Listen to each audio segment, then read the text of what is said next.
Computer जो है वो 0 1 समझता है, हम इंग्लिश में टाइप करते हैं, तो कंप्यूटर कन्वर्ट करता कैसे है? तो इसके लिए मैं व्हाइट बोर्ड पे आके इस चीज को एक्सप्लेन करना चाहूंगी। तो जब हम बात करते हैं कन्वर्जन्स की, तो there are system software, so in the computer there are some system software, और जिन सिस्टम सॉफ्टवेयर की अभी हम बात कर रहे हैं उनको हम ट्रांसलेटर्स कहते हैं। तो ट्रांसलेटर्स 3 तरीके के होते हैं। ट्रांसलेटर नाम से ही पता चल रहा है, जिसका काम है ट्रांसलेशन करना। तो ट्रांसलेटर्स 3 तरीके के होते हैं। सबसे पहला आप कह सकते हैं assembler, compiler and assembler. So assembler का यूज बेसिकली किया जाता है असेंबली लैंग्वेज को मशीन लेवल लैंग्वेज में ट्रांसलेट करने के लिए। असेंबली लैंग्वेज एक लैंग्वेज है जो कि एक लो लेवल लैंग्वेज होती है, इसका कन्वर्जन जो है वो असेंबलर करता है।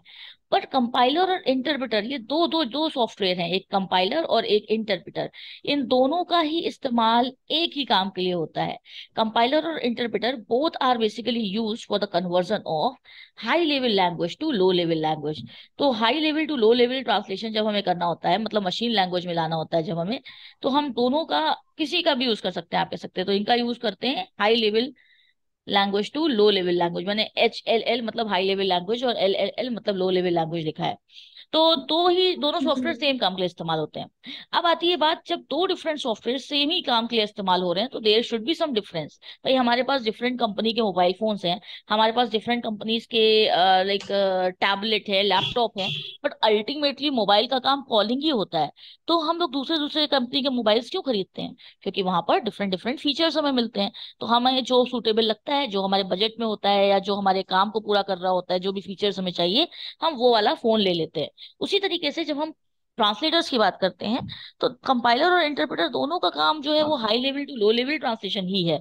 लेकिन हम कंपाइलर और इंटरप्रेटर में भी कुछ ना कुछ डिफरेंस होता है। कंपाइलर जो होता है वो फुल प्रोग्राम को, पूरे होल प्रोग्राम को एट अ टाइम कन्वर्ट करता है। मतलब अगर आपका लाइन लाइक 50 लाइन का कोड है, तो उन 50 लाइन के कोड्स में अगर लाइन नंबर 3 5 और 7 में एरर है, तो वो क्या करेगा, पहले हमें लाइक सारी एरर्स दिखा देगा कि भाई इस लाइन में एरर है। फिर यूजर लाइक जो भी प्रोग्राम कर रहा होगा, प्रोग्रामर जो होगा, वो उसे करेक्ट करेगा।